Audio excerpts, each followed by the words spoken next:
From Wildcats to Weber State Weekly, a member of the Big Sky Podcast Network. I'm your host, a man who once stopped a fight and then got a ticket for his trouble from the cops, Colby Peterson. On the show today, we have a man who helped an old lady jumpstart her car only to be questioned 2 hours later by the cops while he tried to help her get home, Sean Lewis.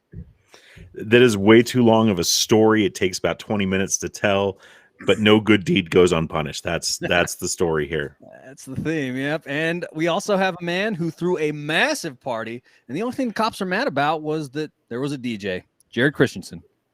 Yeah, my wife took the ticket there. So, but you got to fight for your right to party. Certainly do. On today's show, guys, we got a player interview with us. We are excited to welcome freshman quarterback Bronson Baron to Weber State Weekly for the first time. Excited to talk about Bronson, about his journey to Weber State, having been a standout quarterback at American Fork back in 2018 when he graduated. We're also going to be talking volleyball this week. We're going to talk about week 2, which happened down in Provo, played a tournament down there. 3 matches to talk about, so we'll be going through that. And then we're also going to be playing a game called Lidz. So I got some scenarios for our panel here today. We're going to put them through it, ask them to put on their lid and give me their take. But before we get into all that, we want to encourage you all to subscribe to the show. We're on Apple Podcasts, Spotify, Stitcher. All those are good places to find Weber State Weekly. You can also find us on social media. You may be watching us on social media right now. We're on Facebook, Instagram, and Twitter. Twitter is one of the best places to interact with the Weber State Weekly team, especially on game day. And we also have a Patreon. Go to patreon.com/Weber State Weekly, and you can support us in our work, trying to get some cool new tools and give you folks even better experience trying to cover the team. So go to Weber State Weekly, patreon.com/Weber State Weekly to learn more about that. All right. So business handled there, guys. Now we want to welcome freshman quarterback Bronson Baron to Weber State Weekly. Bronson, thank you so much for taking a little bit of time to chat with us about your journey to Weber State and also the game on Thursday night. Yeah, for sure. Appreciate you guys for having me on. Yeah, we are really excited to chat with you, obviously because of the opportunity to learn more about your journey, but also just kind of get inside the huddle a little bit to talk to us about your mentality of being on the field out at Rice-Eccles on Thursday night. So before we get into all that, I wanted to talk to you, Bronson, first about your journey. You were a standout quarterback at American Fork High School, graduated in 2018, was the Region 4 Offensive Player of the Year, basically the MVP on the offensive side of the ball in Region 4 that year, and a finalist for Gatorade Player of the Year in the state of Utah. Talk to us a little bit about that season, man, like how it all came together and kind of what was working for you. Yeah, it's kind of crazy thinking about all that. It was a pretty long time ago.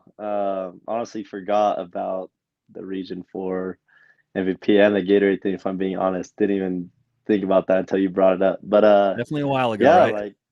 Yeah, super long ago. Yeah. No, it was great. It was playing at American Fork was awesome. Had a great team around me, great players around me, and so I was just able to sling the rock, throw it whenever I wanted. Had a great staff that was willing to let me do what I do best, and that's throw the ball.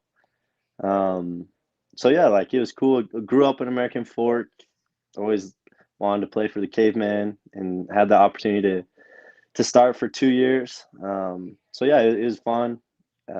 My time at American Fork was a great experience for sure. Yeah, Bronson, what was the finishing? What got you over the hump to bring you to Weber State? What sealed the deal for you to come up to Ogden to play? Yeah, so the recruiting process was pretty, I don't know, I'd say difficult or interesting. Weber State actually offered me my sophomore year. They were my first scholarship offer, and I hadn't even started a varsity game yet. And it was actually Fetsi Sataki offered me at a camp that I performed pretty well at, and he offered me then. And so they were my first scholarship offer, which, when you get that first one, that first school has a pretty special place in your heart. And they did a great job throughout all of my high school, making me feel the appreciation and love from them. But, my recruiting process was a little bit different from others, I would say. I was being recruited by a lot of big FBS schools, Power 5 schools, but due to my decision to serve an LDS mission, a lot of schools pulled scholarships or lost interest just because they couldn't wait for 2 years, which I understand. But going back to the original question with Weber State, like I said, Coach Hill and just the whole staff in general, they were always so willing to give me a call, check in on me, show me the love, come to my football games, come to my basketball games. And the thing that I loved the most was just Coach Hill's honesty. You can kind of tell in recruiting which schools are being for real and which coaches are honest. And Coach Hill, that was his big thing, was honesty. And that stuck out a lot to me. And then just seeing what he had done with turning the program around was really big. At the time, Coach Sataki with the offense, I liked what he was doing, and I felt like I could come in and fit in really well. So I would say just overall was the culture of Weber State within the coaching staff and coming on my official visit and being around the players. You could tell that competition and performing your best was expected, and that was always really big to me because I didn't want to go to a school where everyone just kind of came in and showed up and did what they do, but you come in and you compete to be your best self, so you're the best team. And that's something that you can see is carried on here at Weber State, and that's a reason why we're at where we're at. Yeah, definitely a good opportunity. And luckily, Bronson, after serving 2-year LDS mission, I guess you went to Ghana, is what I read in your bio, came back to Weber State and had an opportunity to then get back into the thick of things in the spring season. I'm sure that probably wasn't according to plan, but came back and said, all right, we're playing spring football, and went through camp, and you got the starting job. Talk to us a little bit about that process, man. I mean, I think it's really a badge of honor and a sign of your maturity at the quarterback position to say, we're going to take this true freshman. He's going to come in and he's going to be the guy opening up at Idaho State in Pocatello. Yeah, the process, man, it was crazy. Like you said, coming back from Ghana, being in a third world country for 2 years, just walking around and teaching people about God and his love for each and every one of us, to then coming and playing college football. It's pretty dramatic. It's a big change for sure. Yeah. But the process of getting to where I'm at now, it was difficult for sure. Honestly, the biggest focus when I first got to Weber State was the physical aspect. Being able to put weight on that I had lost being in Ghana, being able to pick up speed that I had lost. And so it's mainly just the physical aspect of things. And then once we got into that first fall camp, I guess you could say, when we were practicing in the fall, I'd come in super early in the mornings and be able to watch a ton of film, just trying to get down the playbook, trying to get everything down with the system, the offense. And so coming in those early mornings every day was kind of what helped me gain the confidence, I would say, to help me understand, like, yeah, I can play ball again. And so big props to Coach Hammer. He was so willing to wake up early, to be there for me and answer the questions that I had so I could gain a better understanding of the offense. And so that was just something for me. It was, if you want something, you have to outwork other people to get it. And so I just felt as though I was doing those little things of waking up early in the morning, staying after, asking questions to get that starting job. Yeah, definitely. And like we said, you were the guy. Ended up taking it over and getting it done. Yeah, Bronson, great job on, last Thursday. It was great watching you all play. Nice to meet you, by the way. I was watching, from the TV, and I was listening to the Pac-12 commentators and stuff. And one of the things that I really loved about your game on Thursday was kind of that sidearm, man. Like, tell me a little bit about that sidearm throw. That was pretty sweet. Yeah, it's just crazy thinking how much the game has changed. You look back 10 years ago, and if a quarterback was throwing a sidearm pass, like, it was frowned upon. So thank heavens for Aaron Rodgers and Patrick Mahomes kind of changing that's Pat Mahomes move right there. Yeah, kind of changing the style. But whatever you can do to deliver the ball and get it to a playmaker's hands, like, you got to do it. And so fortunately, I was able to change the arm angle and get a little sidearm action in there and complete the pass. For sure. Yeah, that was fun to watch. Hey, Bronson, I felt like first game of the season, I think the spring season really helped Weber State because you had some live game action as a freshman, so you didn't look quite as rattled. But coming in to the Utah game, it looked like the first drive took took some time to get settled down. Looked like you guys were a little bit amped up, but that second drive, it felt like you found something in the second quarter. Marching down the field, you came up short on the goal line. I think there was 3 straight run plays there that thought we just kind of ran the same play to different directions 3 times in a row. Maybe that could have been a chained up coaching thing, but what was your mentality on that drive, and what was clicking as you were going against that vaunted Utah defense? Yeah, that driver, it was 17 plays, 79-yard drive or whatever it was. It was a good sustained drive, that's for sure. Yeah, it was pretty good. It was nothing special. It was our game plan going into the game. It was what we had been practicing for the last 2 weeks going into the Utah week. And so it was just the stuff that we know what to do, and we were executing at a high level. I was able to get the ball out of my hand and just give it to my playmakers. It was things that we had seen through film. It was everything that we had prepared for, honestly. And so it wasn't anything special. It was just doing what we know what to do and executing, having all 11 of us execute.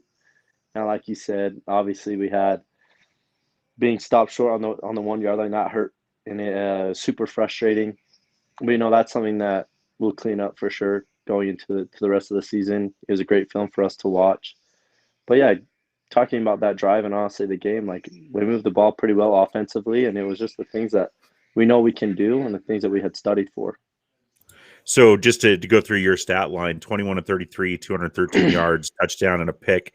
Pick really wasn't your fault there. What did facing Utah do? How does facing a team like from the Pac-12 like that help you as you prepare for the rest of the Big Sky season, especially teams like James Madison, Eastern Washington, those top-tier teams that we get to play this year? Yeah, it's big for sure. Like we said earlier, Utah's a great program, a lot of tradition, a lot of, just a great program, and their defense is very good.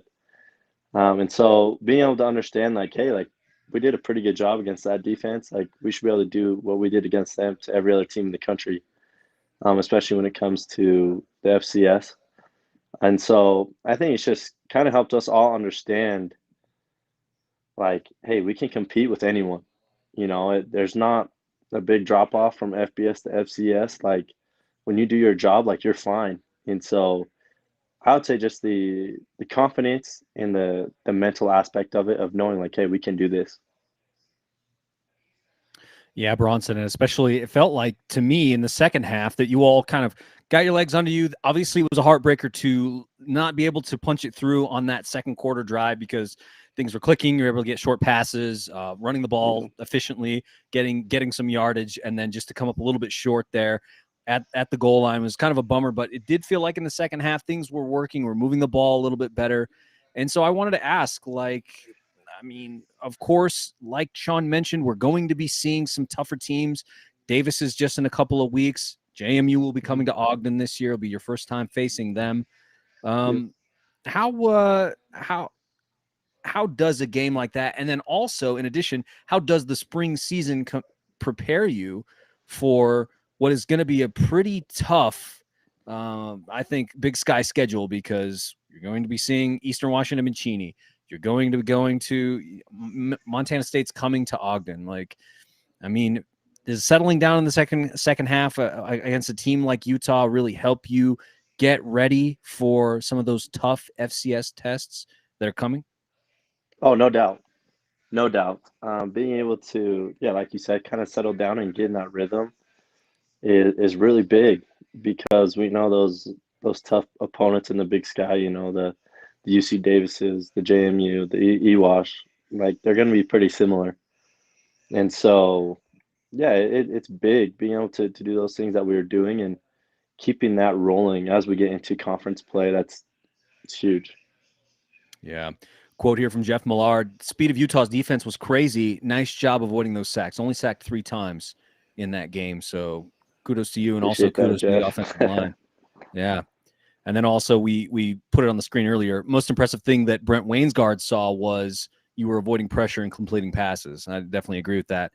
I wanted to ask you also about a newcomer to the offense, someone who wasn't able to play in the spring but is now playing. Randall Grimes, transfer from UNLV by way of USC, a talented wide receiver. Feels like you guys are starting to build some chemistry there. Talk to me a little bit about that. Oh yeah, for sure. RG, like he's a weapon, no doubt. I'm super grateful that he made the decision to come here to help the offense out, to help me out. You know, it's something that we've talked about is I need him and he needs me. And so as best as we can build that chemistry, we want to get to the max. And so he is just another weapon. You know, we have weapons all over on the offense. I have Rashid Shaheed, Tyler McPherson, Justin Malone, Hayden Meacham. Like, we have weapons everywhere. And so just adding him, it's going to take some pressure away from those other guys, which is going to get more options to throw the ball to. And, you know, RG is a big body guy that I know I can trust to go up and make the tough plays. So super excited to have Randall, and there will be a lot of big plays coming from that guy for sure. Yeah, because like you said, it takes a little bit of pressure off of guys like T-Mac, and then hopefully David Ames when he has the opportunity to come back. He was injured last week. But also some of those other guys, Justin Malone was big, tight end. But a little bit, nice to spread the ball out. And it seems like also Coach Matt Hammer and Coach Hill talked about how you'd also like to see get the ball into Rashid Shaheed's hands a little bit more as a wide receiver. And so it feels like there was a concerted effort there as well to throw the ball to Rashid. Yeah, definitely. Shout out to Rashid for a 100-yard kickoff return too. Yeah, yes, for sure. Yeah, hey, Bronson, I had a quick question for you, if you don't mind. So in the game, I watched you. So I pay attention to weird things, I guess. I saw you come down on I think it was your left leg a little awkwardly, like a little mini hyper extension type thing. And then a few plays later was when you were rolling out, you did the scramble throw, and then you popped up a little bit. Some of the commentators appeared to assume that it was something with your hamstring. Do you have anything that you could like share with what was going on there? Any tweak? Did anything happen, or what was going on there? No, don't worry. We're all good. We're healthy. We're strong. So there's nothing there. Just little cramp. So there's nothing too serious. Just a little cramp. Nothing with the hamstring. Just in the muscle. Yeah. So we're all good, healthy, 100% ready to go. Awesome. Yeah. It looked, a little interesting, like the way that you landed, but then right after that play, you popped back up, looked like maybe your knee bent backwards a little bit. And then a few plays later is when, you were rolling out, and then the hamstring little concern popped up, but it looks like it was just a cramp. Yeah. Yeah. Yep. All it was, nothing major. All right. Yeah. I mean, I figured you played the rest of the game. So that's true. That's one thing that I was worried about. Same, Jared, watching that, it felt like maybe Bronson, you might have to come out of the game, but you were in, that was the very end of the series there. And then, defense got on the field. Then the next series, you were right back out there. So it was good to see you out there. Pretty good.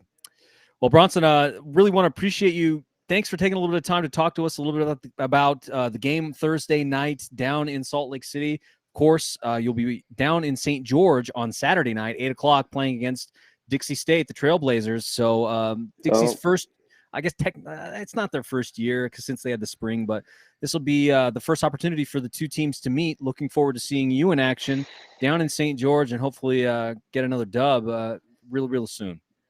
Yes, for sure. We're excited, no doubt.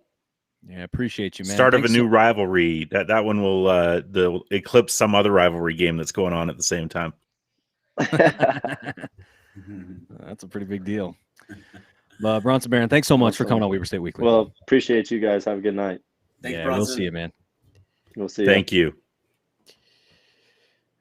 All right. We want to thank Bronson Baron once again for taking a little bit of time to chat with us here at Weber State Weekly. A lot to come from that young man, a true freshman technically this year. Doesn't have he will be taking the opportunity of the advantage of that spring season now coming into the fall season. We'll be leading the Wildcats hopefully as the season goes on, and excited to see him in action once again on Saturday. So now, guys, before we go to volleyball, want to shout out our sponsor really quick, WildcatRack.com. Wildcat Rack is one of the best places to get your officially licensed Weber State gear from a group of folks that care about the purple and white just as much as you do. Go to wildcatrack.com and check out some of the designs. There should be some new things coming up on the horizon. But as it sits right now, from what I'm hearing, JMU, the first home game of the season on the September 18th, will be blackout. And there are a couple of black designs on the website for you to check out, wildcatrack.com. So now, guys, let's talk a little bit about volleyball. Man, it's going to be really interesting because Weber State really showed out, I think, this week against a good BYU team. Took number 13 in the country all the way to 5 sets. Ended up coming back and suffering at the hands of Michigan State, losing in straight sets. But then Saturday, coming in, taking care of business against Dixie State to get back on the right track. So, guys, I want to start out with just the weekend overall. How are we feeling about this volleyball team now that they've played some of the toughest opponents they've seen on the schedule yet? Jared, lead it off.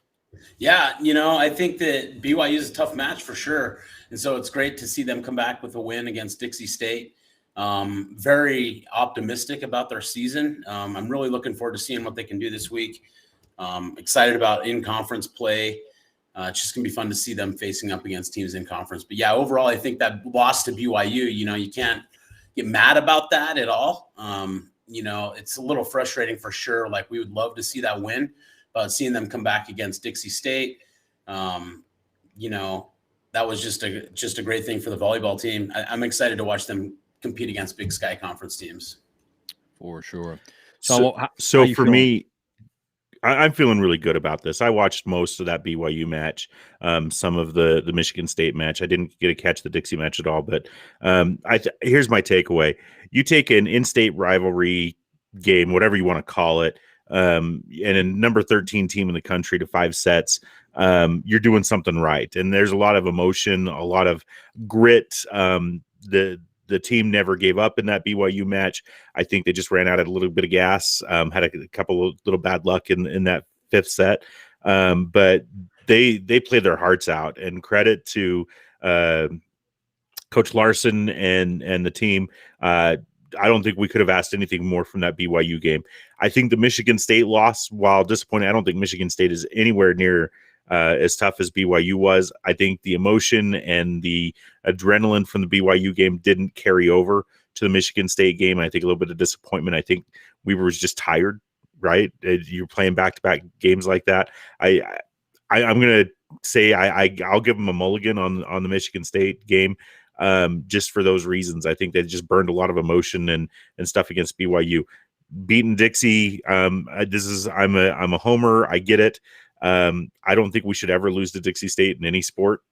Right? It's just it's where I'm at with them. But for Dixie, I think we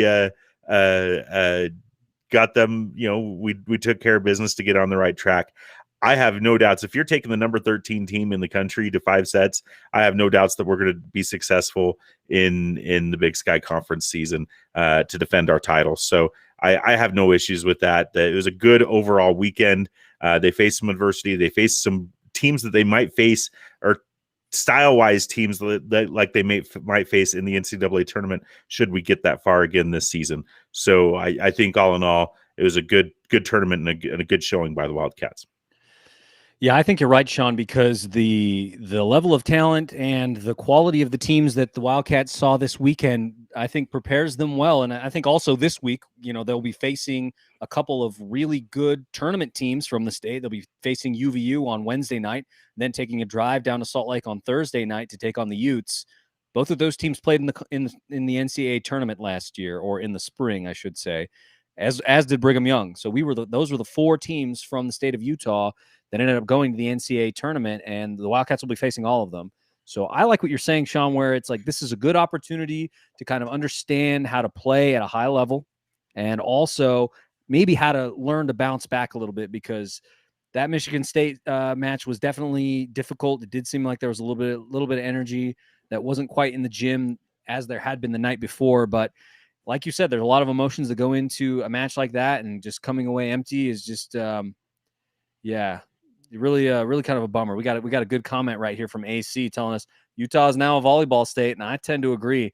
4 teams in the tournament, the NCAA tournament last season. That's not nothing, folks. This is a good volleyball state, and the Wildcats are going to get some really good opportunities this non-conference schedule. One thing that stands out to me in that BYU game, 80 digs by the Wildcats, which is by far season high until we had 82, I think I see here against Dixie State. But being able to keep those rallies alive, keep the ball in the air, great job by the Wildcats to do that, especially in that tough environment. I mean, the Smith Fieldhouse is not an easy place to play for any team going in, especially when BYU volleyball is ranked. No, yeah, it's a quality opponent for sure.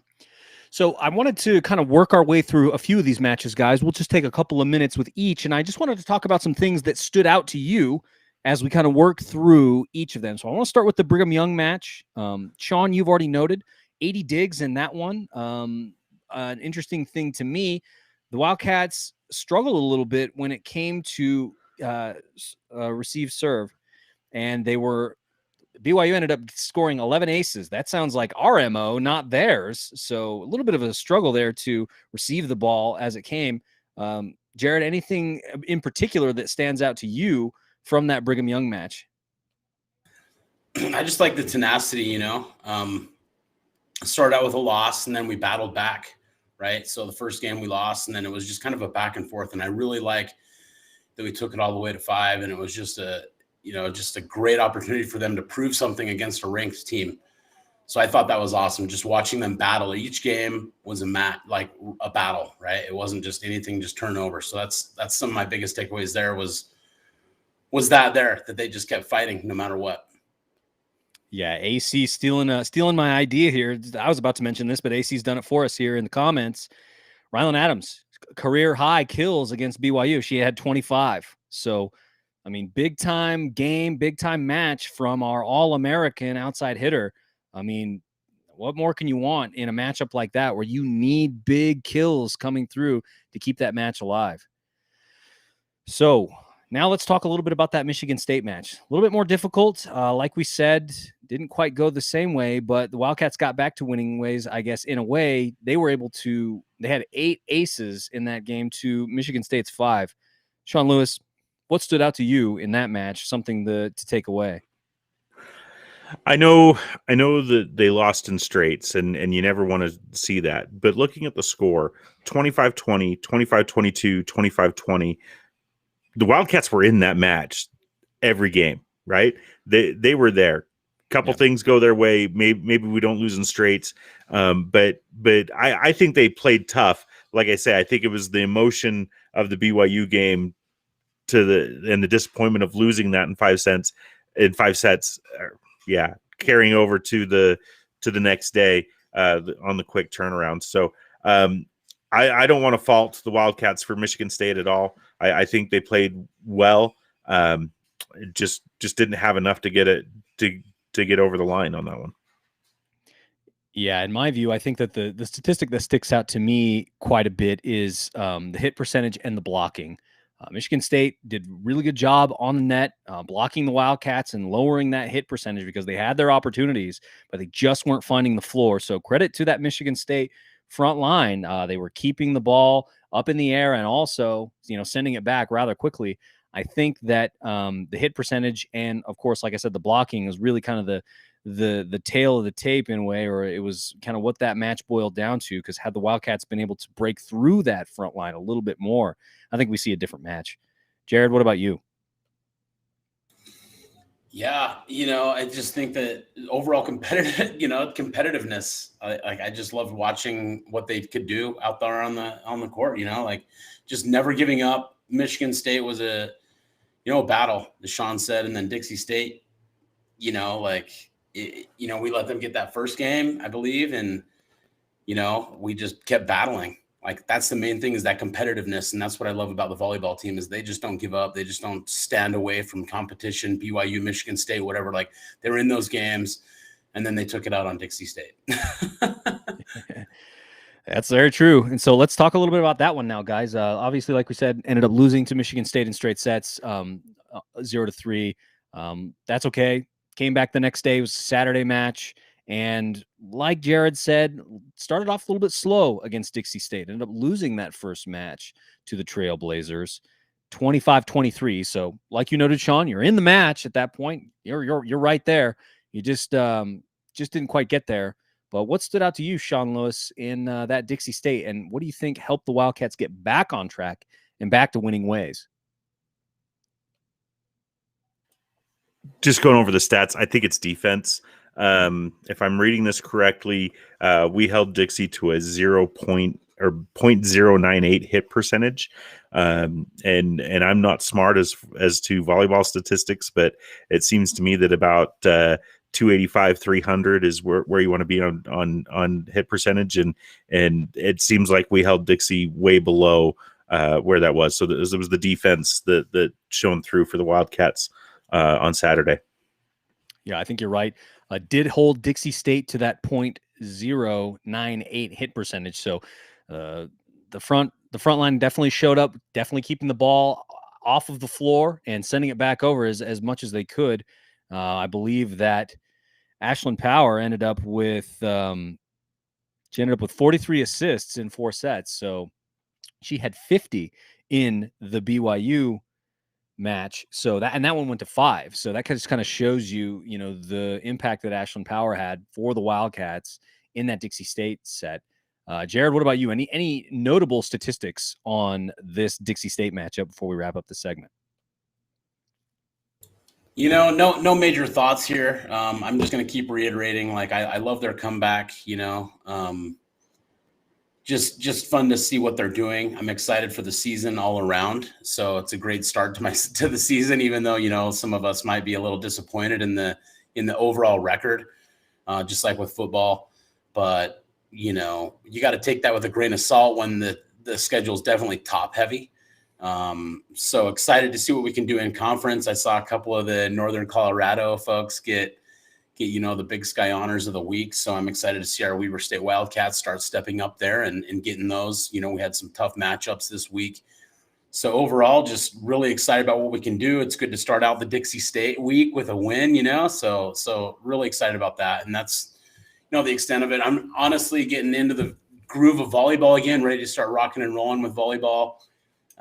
So honestly, I need to get more into it. So, looking at the stats line though, just great to see these folks stepping up. Rylan Adams, Danny Nay, just doing some great stuff there. We mentioned in the BYU game, Rylan Adams having a record high, with kills, but Danny Nay was right behind her with 22. So that's just 3 kills behind. So just a great game there. So excited to see a lot of good things step up, but I know I went off topic there, Colby, my apologies.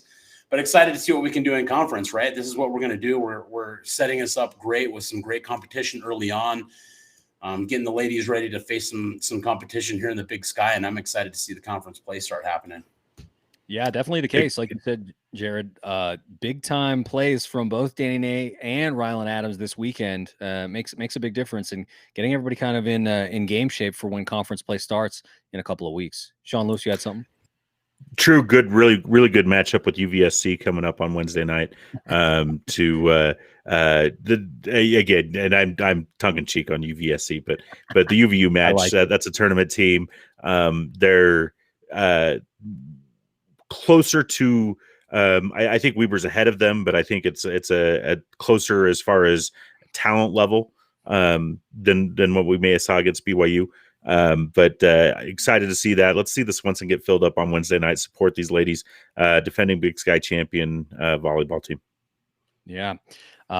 Wednesday night, I think it's 6 o'clock is going to be that one. That's going to be a special game because they will be handing out the rings for that conference championship we saw in the spring and talked a lot about on this show. So the ring ceremony will be on Wednesday night, along with the unveiling of the conference championship banner in the Swenson.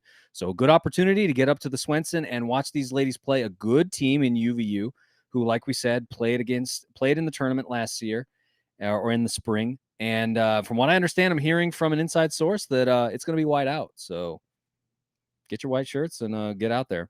Well, I mean, shameless plug, Weber State Weekly. I mean, Wildcat Rack's got a really great volleyball shirt on their website, and it's white. Go check it out. I need to get one, Colby. I mean, it's perfect. It's just perfect for this game. So throw out a discount code. I'll have to create one. Yeah. I haven't done that. So we got whiteout on Wednesday night and then a blackout on Saturday, or not this Saturday, but a couple of Saturdays from now. Next Saturday, against JMU. I guess you can black out if you want to go to Dixie State too.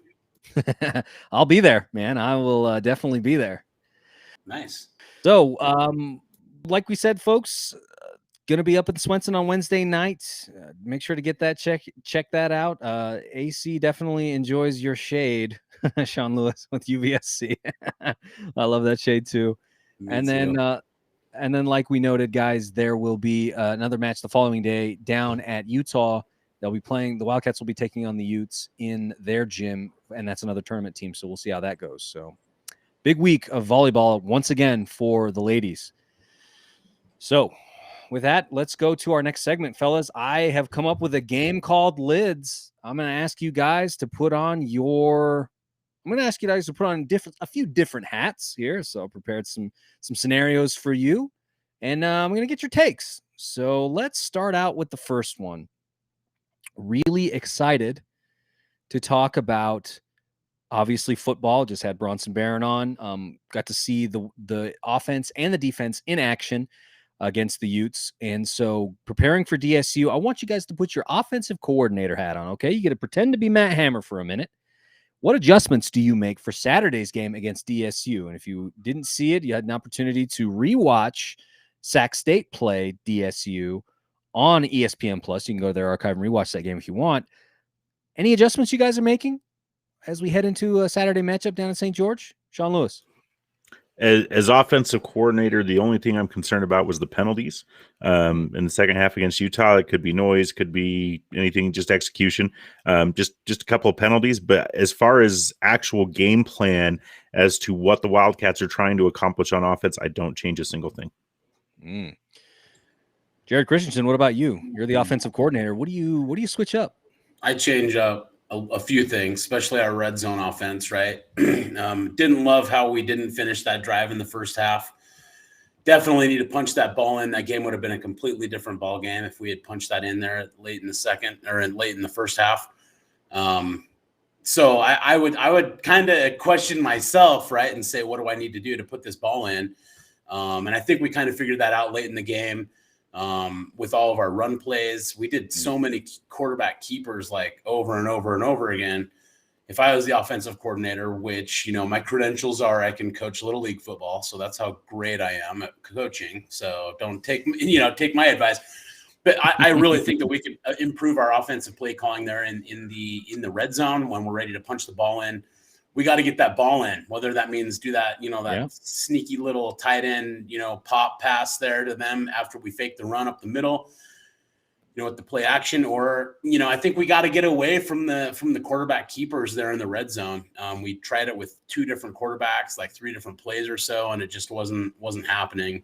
So I think maybe we resort to the pass play there and maybe take advantage of Rashid Shaheed there in the red zone and get some speed going through. But honestly, I think overall, I'm happy with the way we played offense, just a couple improvements there. And that was one of my major concerns there, as I stated in our Weber State Weekly preseason picks. My biggest concern is offensive play calling and tempo there. So I think we did pretty good against Utah. Really think we can punch the ball in a little bit more. Game would have been completely different had we done so there late in the first half. Yeah, I think you're right. So, Jared, I want to maybe challenge this a little bit and just philosophically. Yes. Overall game plan, not changing a thing. Situational game plan on the 1 yard line, I'd change a whole heap of a lot, right? And I think that's the difference. I think for me, I think the overall game plan that the Wildcats had, I think they were pretty balanced. They were trying to do some things, seeing what Bronson Baron could do. But I think that running the same 3 plays or similar 3 plays in that red zone situation that you brought up, a little bit of hubris on Matt Hammer's part, maybe to say, hey, maybe we can run this again, just a different direction and see a different result. I don't know. Different direction. That's where I would change. Player. Yeah. threw Cooper in there. It was kind of interesting to see all that happening. And I think it was really just to maybe get some people some experience, right? Like, even though this game does mean something, does it really? Like, as we see in the rankings this week, it obviously does if you can pull out the W. But like, maybe Matt Hammer's just trying to get some experience there in the red zone with multiple people and running a few different options. Maybe he's even like showing completely different plays than what he's planning on rolling against FCS teams to get that ranking up. Who knows for sure what they're doing. I know when I played JV, not that this was a JV game by any means, but it was the day before varsity in high school, and JV coach was always like throwing some random offense we've never heard of before to throw the defense off for the next week. And maybe that was happening. I don't think so. I'm sure Matt Hammer was really just driving away at what they're trying to do in the regular season, but who knows? Maybe they were just trying not to show all their cards here early on in the season.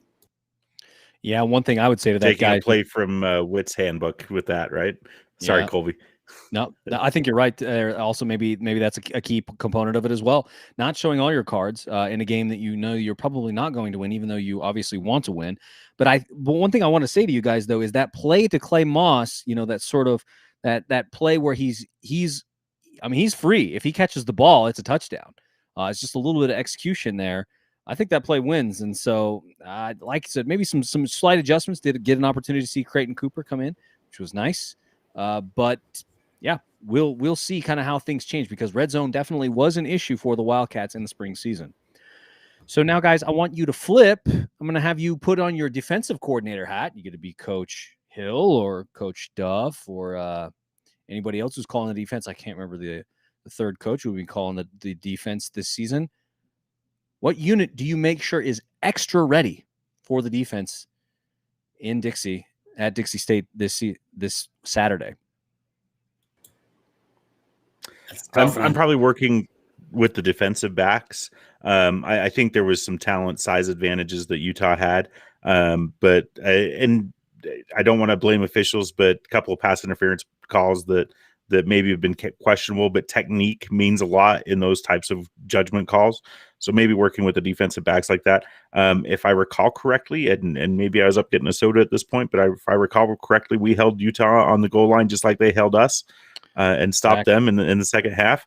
So I'm going to say our goal line defense, the scheme has always been bend but don't break, right? You're willing to give up chunk plays in the middle of the field. You lock it down at the end of the field in the red zone. So I think that we can roll with the same type of game plan, because the talent level between Utah and Dixie State are so far different that you don't need to change up things. And we're treating this like I don't want to say it's let's just put this out there. I'm worried about Dixie State being a trap game, because we don't want to look past them to the other teams. Let's roll. To answer your question, Colby, let's roll with the same way.